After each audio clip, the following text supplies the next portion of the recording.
Hello there, it's Luke, and in this final tutorial on coagulation and haemostasis, we're going to consider control of clotting, by which I mean anticoagulation, which prevents clotting from occurring, and fibrinolysis, which is the breakdown of any clots that have formed.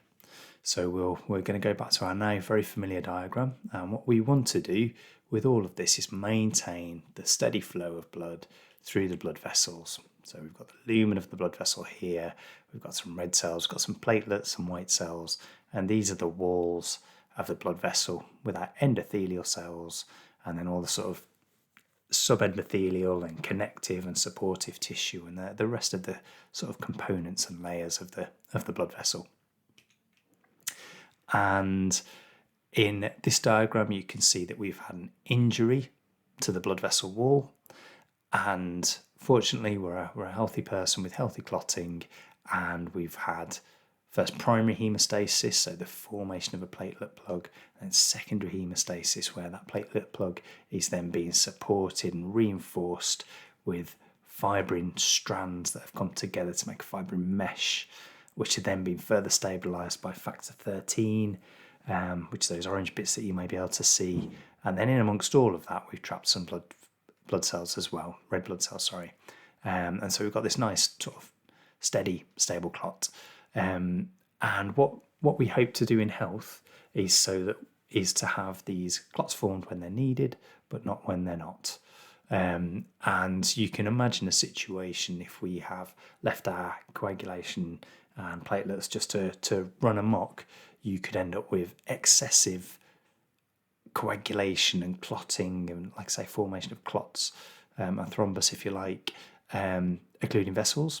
And so we're losing that benefit in the sense that the vessels are now occluded, but also we're using up all these valuable platelets and clotting factors, which then might predispose somebody to sort of further bleeding or DIC that we've talked about in previous tutorials. There's also this issue of something called thrombosis or thromboembolic disease, whereby you have a thrombus, which is a clot that sort of starts without necessarily having any damage to the blood vessel walls, and this thrombus can then become something called an emboli. So it moves around in the blood, and this thrombus or emboli can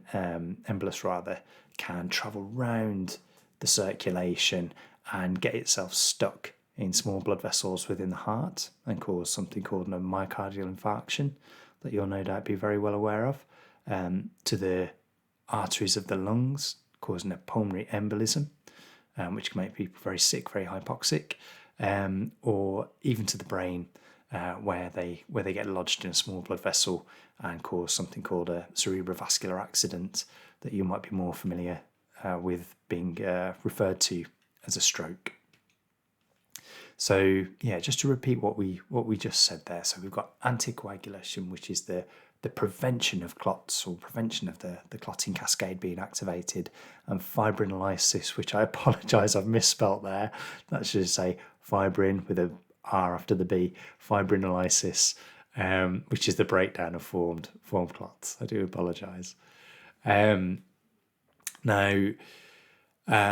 both of these processes are helped by the production of various factors by the liver.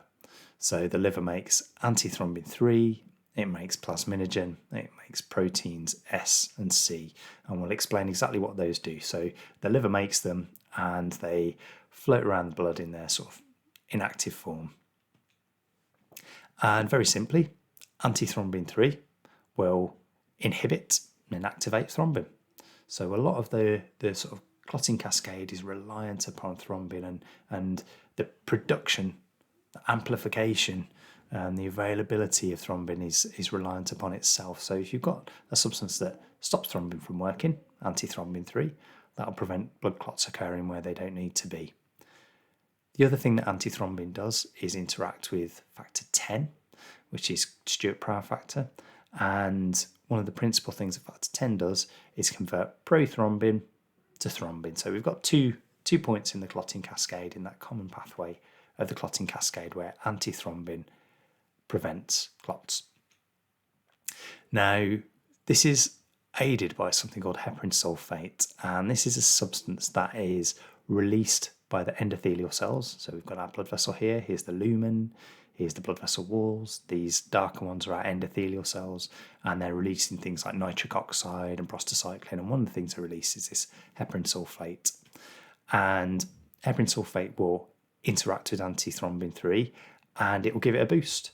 It makes it work much, much more effectively. And so instead of blocking a few thrombins and factor 10s, you can block loads of them when you've got heparin sulfate and antithrombin 3 working together. The next thing I'd like to tell you about with regards to anticoagulation is it's part of the cell membrane called thrombomodulin. This lives within the cell membrane of endothelial cells. And thrombomodulin sits there not doing a great deal until you have thrombin produced, and the two of them will interact and they will activate protein C and protein S, which do have an anticoagulant effect.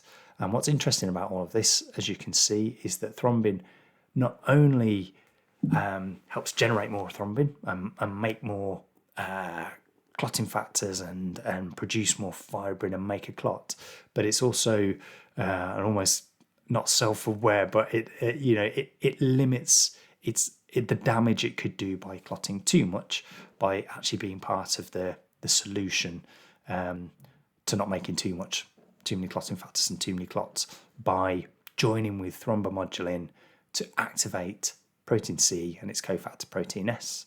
And what they do when they're working together is, just to give you a bit of a reminder, here's a platelet, here's the phospholipid expressed on its surface, and here's a reaction going on which would make thrombin.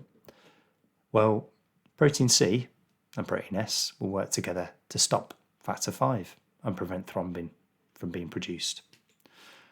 Here's another example of the same thing. So we've got an activated platelet, we've got some phospholipid, we've got factor 8 and 9 working together. Well, protein C and protein S will come along and stop factor 8 and inhibit that.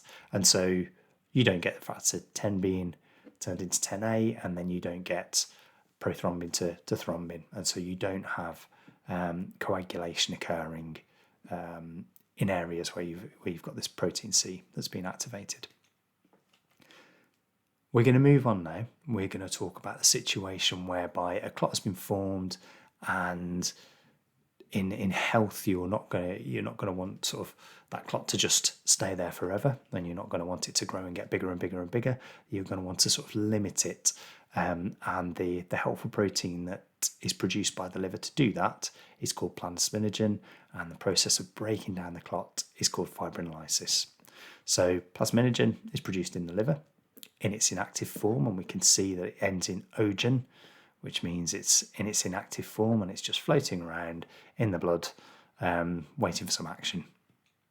And so here's some action. We've damaged our blood vessel, we've had some bleeding, and at the site, near the site of tissue injury rather, you get something called tissue plasminogen activator being released by the endothelial cells.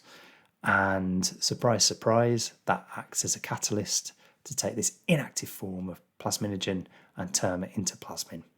And when we've got active plasmin, that acts to break up the fibrin strands. So you can see the plasmin is chopping away at all these fibrin strands and breaking them all up, and therefore break down the clot. And once we've had our injury and our haemostasis, and then the tissue is repaired in the blood vessel wall, there's no need for that clot to be there anymore. The plasmin will have acted on the fibrin, broken down the clot, and we're left with this hopefully quite healthy blood vessel with the blood flowing through it again. And that sort of completes the circle, if you like, of haemostasis. So in this tutorial, we've talked about how anticoagulation, and we're thinking about antithrombin 3 and thrombomodulin and protein C prevents pathological thrombus formation, which could lead to clots forming in the heart or the brain or the lungs. Fibrinolysis is the process whereby formed clots are broken down by the enzyme plasmin, and both of these processes rely upon a combination of factors that are produced in the liver, substances produced by the endothelial cells working together in combination, surprisingly with thrombin, to maintain the flow of blood through the tissue so that we get adequate clotting where it's needed, but we don't get clotting where it's not needed, so formation of too bigger clots, and also we prevent and deal with thrombus as they occur, because they can sort of cause damage to the brain, heart and lungs. That's the end of those tutorials. Thank you very, very much for listening. Thank you.